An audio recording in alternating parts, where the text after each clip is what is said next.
First-person shooters are no stranger to intensity, especially when you yourself are experiencing the harsh environment of being on a battlefield or being shot at by people with one goal, and that one goal is killing you.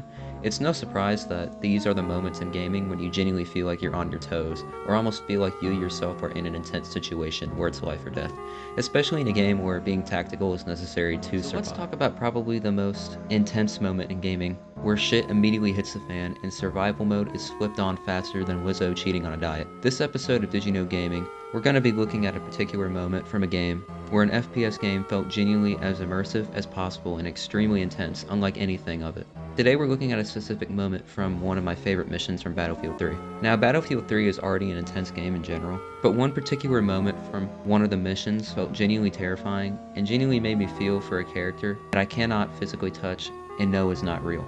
The moment that I'm talking about comes from one part of a mission called Kafarov.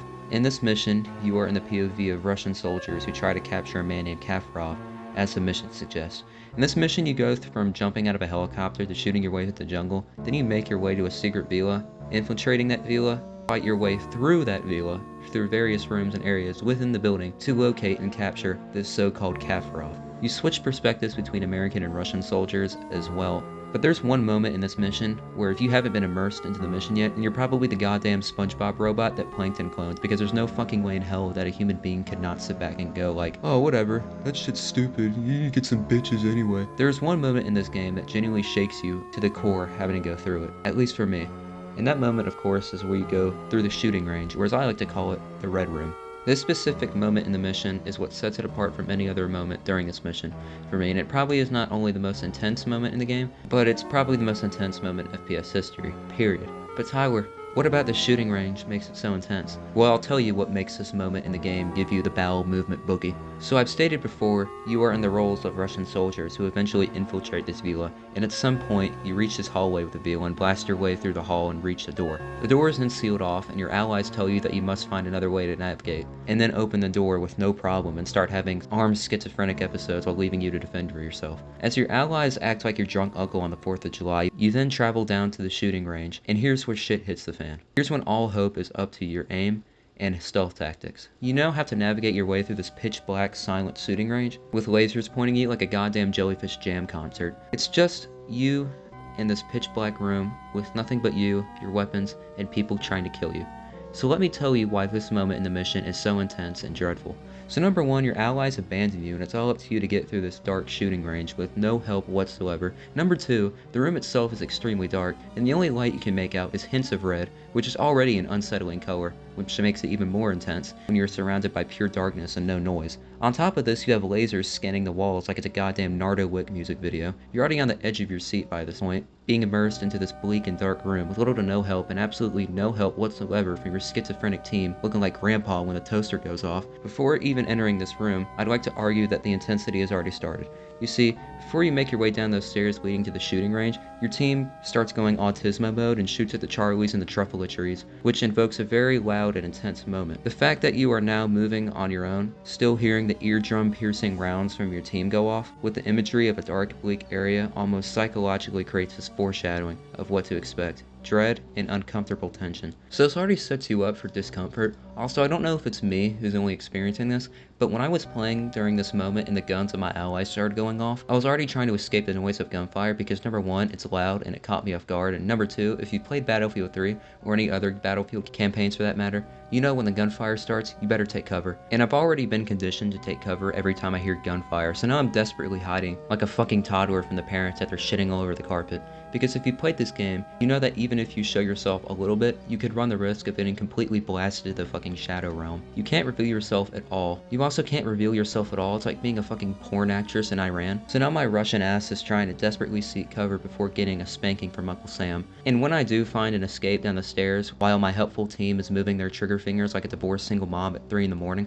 where do I find myself? In the scariest place imaginable for this situation, a pitch black shooting range with Nardo Wick after my ass. This is genuinely a genius game design moment in the game because like I said, it gets you out of your comfort zone for a little bit and then immediately sets you back in this intense area when you thought you could have a chance to breathe. Now this is where the fun begins. So now that you are completely alone in your stepdad's favorite place he likes to take your aggression out on his mom, aka the shooting range, you now must navigate your way through the space unharmed. And I mean little to no fuck-ups, because if you do, you gotta start the mission from the last checkpoint, which is way before the hallway even starts. And what's the first thing that pops up? A shooting target. Expect these jump scares a lot because they do happen multiple times. So now you have to make sure that you don't give away your position by trying your best not to shoot the targets, but also be able to cipher in a real enemy from a cardboard cutout. So split-second decisions like this can either fuck you over or keep you alive. So now you have to deal with that. And you, of course, don't know where these actual fuckers are, so you really have to be careful where and how you're clearing rooms, or else you'll get your goddamn head blown off. It's also still dead silent, so that only adds to the dreadful mood. Once you get far enough into the range, the walls go from pitch black with a hue of red to multiple lasers scanning the walls. This moment right here adds to the feeling of being completely surrounded by the enemy and almost feeling completely hopeless, because almost every move you make can completely screw you over and boom, you're dead. So now that's another thing you have to keep in mind while traversing this godforsaken range.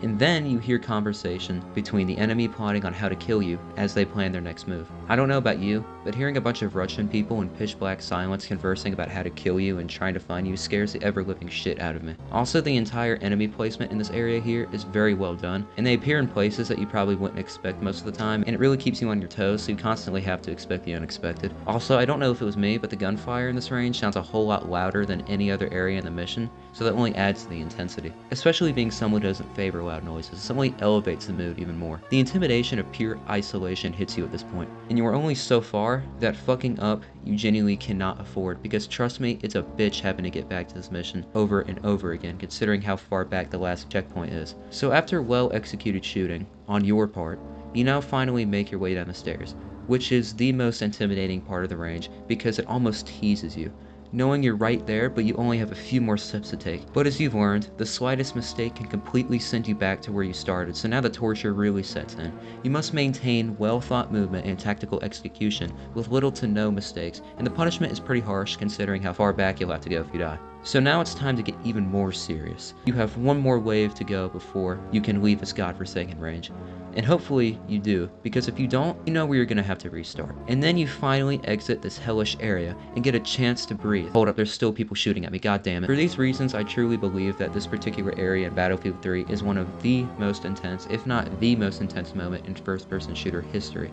And with that being said, definitely check out Battlefield 3 if you haven't played it, and trust me, it's pretty old, but it still holds up. It's one of my favorite FPS games of modern times. With all that being said, this is Gamer Tyler, and have a blessed day.